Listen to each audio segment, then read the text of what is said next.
The role of Ethereum as a blockchain can grow dramatically. So if we can create more acceptability, more transparency, more analytics related to these assets, then it will be expanded. But I truly don't believe it's a function of regulation, of more regulation, less regulation.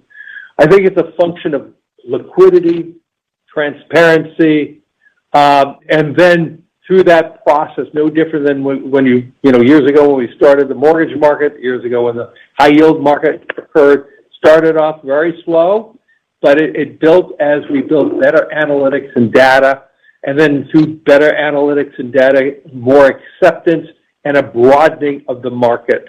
And I truly believe we will see a broadening of the market of these digital assets. There's two large macro trends that Cardano's at the nexus of. One of them is Bitcoin DeFi. So when we look at the DeFi markets, it's mostly a Solana, Ethereum, Sui, this type of a circle. And we have a little bit of DeFi and others do as well, but that's really where the center of gravity is. And for the last 5-10 years, what people have been doing is saying, oh, well, how do we be like them and poach their customers and do these things? Meanwhile, it's like this giant sleeping monstrosity, Bitcoin, and it's much, much larger. In fact, the DeFi opportunity there with Bitcoin is about 4 times larger than the entire market cap of Solana and Ethereum combined. The key challenge now is almost going to be making sure that the system can scalably meet all the demand of all the asset managers, banks, financial market infrastructures, and as it meets all of their individual demand, that it weaves them together to transact with each other over CCIP, orchestrated through CRE, using Chainlink data, utilizing Chainlink compliance systems and contracts and identity oracles. So there are really 2 challenges. There's servicing all the demand we already have and servicing it in a way where anyone who joins the Chainlink standards way of doing capital markets transactions enters a big network of the world's top institutions, and they can all be on different chains, and they can all be in different jurisdictions, and they can all have different compliance requirements, but they can transact with each other. You can be a Swiss bank like UBS and be able to transact with an Australian bank like ANZ using a tokenized fund from a US institution. And all of that can seamlessly flow across multiple chains, interacting with multiple pieces of data, complying with multiple different regulatory regimes. That's what we're stitching together. That's, in my opinion, really the future of our industry. And once you stitch that together, once you get all that capital moving across institutional participants, the next simple and obvious step is getting parts of that capital flow to move to the DeFi participants. And that's when you get to what we call the Internet of Contracts, where you basically have one interconnected web of financial products, financial service providers, banks, asset managers, all interoperating with each other on a single set of global standards for data, identity, connectivity, and orchestration. Chainlink data, Chainlink compliance, Chainlink CCIP, and CRE for orchestration. Really, we're the only ones that can make all of this work this way right now. And if the market and RWA adoption booms the way we think it will, and institutional adoption booms the way we think it will, and if Chainlink is the only way to do this for another year or 2 during that boom, then I genuinely think that we will be able to stitch together the largest collection of institutions with the most capital transacting with each other on production, and therefore the largest source of capital flows into the DeFi ecosystem. That's the standard, the global standard we're building. Instantiations of crypto that has a practical benefit other than crypto as a store of value. Obviously you can have your opinions on Bitcoin, but it's a proven commodity. And people have different opinions on where it's going. But I do think that stablecoin is quite promising, especially for global companies that are moving money around globally to create a mechanism for us to essentially reduce costs in terms of moving money internationally. So that's super interesting to us, and we're definitely going to take a look. Welcome to the Crypto Teacher. And I come back with that video just to make you think. Don't forget to like and subscribe to the channel. And make sure you join the Patrons. If you're not a part of the Patrons, make sure you're hitting the Cash App. Also, go like and follow the TikTok. More videos to come. And we have Larry Fink on Ethereum. It's all about liquidity. And we know Ethereum is a new internet, and DeFi is definitely the new banking. Ethereum will increase its scalability over the next 12 months. And we have Charles Hoskinson on Bitcoin DeFi. And the opportunity in Bitcoin DeFi is larger than Solana and Ethereum combined. Now we have Sergey of Chainlink bringing all the blockchains together due to interoperability, making it seamless. No matter what country you're in, you may have different regulatory environments, but the chain will know and will adapt. And this technology is already ready. And Chainlink has been working with all governments because of Swift. And remember, the Cryptoteacher told you. Remember, they give Swift to all CNI. Now we have Uber CEO says stablecoins reduce costs. But of course, guys, these AI agents will be able to order a car with these stablecoins without a human involved. Now we have Scaramucci on crypto adoption. And of course, everyone has price predictions, but we definitely need regulation first. Once we get regulation, then it's off to the races. And remember, the Cryptoteacher told you. And we have chaos and distractions always happen on the weekend. We have ICE on a battle, and now the National Guard has been released. You can't make this stuff up. Guys, remember, your life is an illusion, and TV is your reality. And remember, the Cryptoteacher told you, because he knows when it comes to the NWO, it's all planned out. You have a wonderful day. Ultimately, what we see is the evolution of Bitcoin from being sort of a tech asset tied to the Mag 7 or tied to the NASDAQ to something that's more akin to digital gold. And as that starts to happen, and I predict that will happen as wallets expand. Let's say there's roughly 300 million or so wallets for Bitcoin right now. Imagine a world where there's a billion wallets, a billion holders. The volatility should dampen. That happened in Microsoft. That happened in things like Google over a 20-year period of time. And so you could see a scenario where more wallets, lots of institutions in the mix, long-term holders, dampening volatility, and then you have this positive flywheel where the volatility is dampened by long-term holders who are owning it in size, and so therefore that reinforces the idea that other long-term holders should come in. I guess the big thing you have to ask yourself, is Bitcoin an investment or is it an asset class? If it's an investment, then $1 to $3 trillion, that sort of makes sense. That's akin to a Mag 7 market capitalization.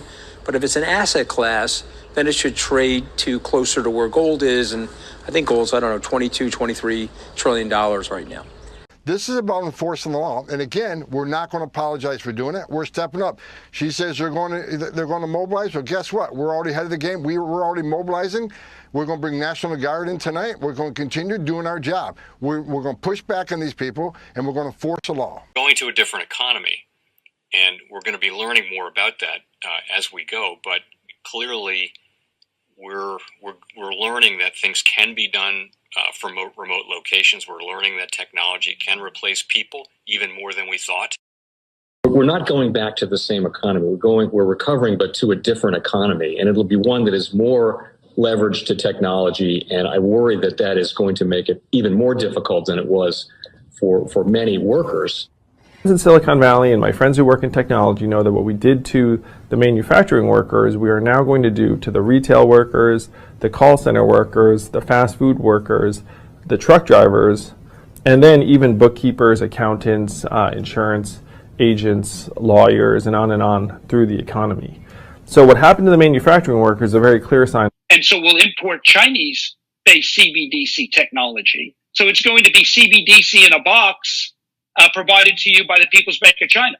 But every stock, every bond, every currency, every commodity, every piece of art, every private business, every piece of real estate will eventually be a token on a blockchain, an entry on a ledger, permanent and immutable.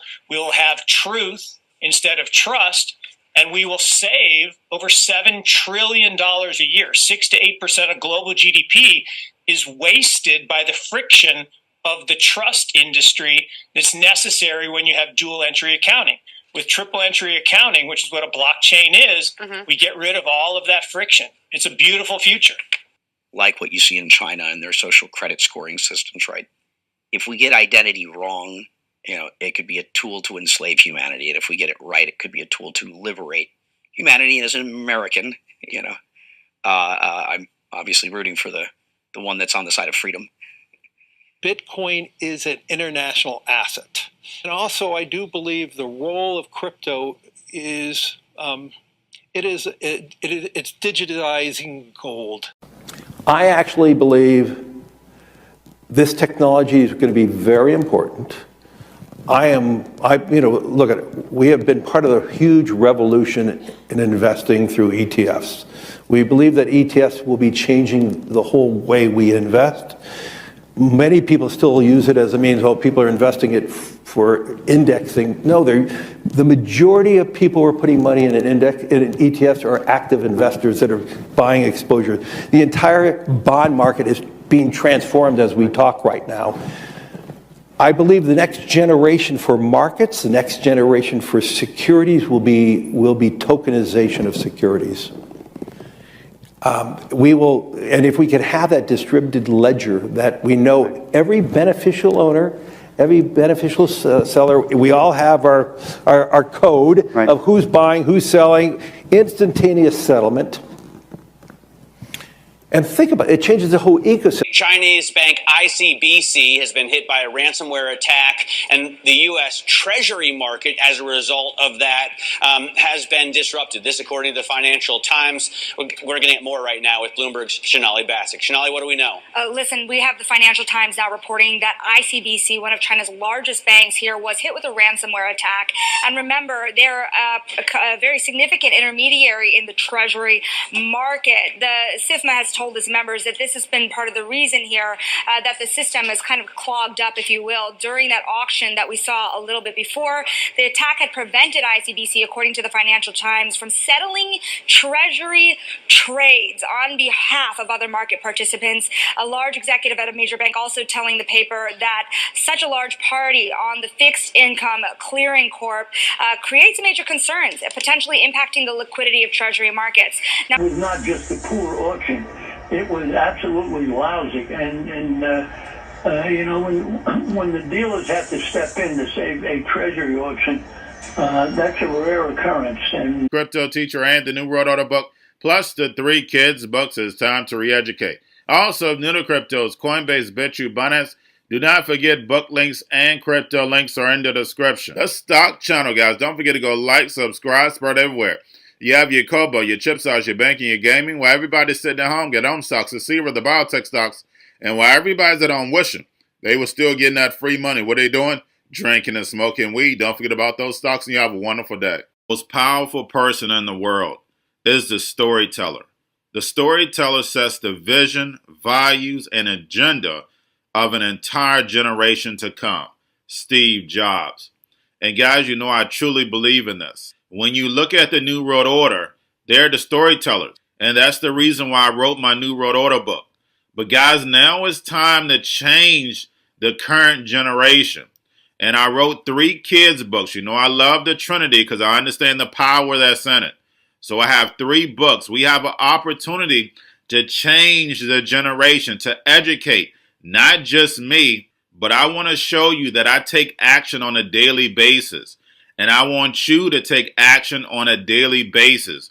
Whether it's your job, whether it's in your community, we have an opportunity right now to educate the masses. I posted this on my Twitter account. Please share, but this is a short clip of the 3 books. There's going to be a clothing line and action figures. Please get these books for your kids, nephews, cousins, friends, so therefore we can start the re-education now.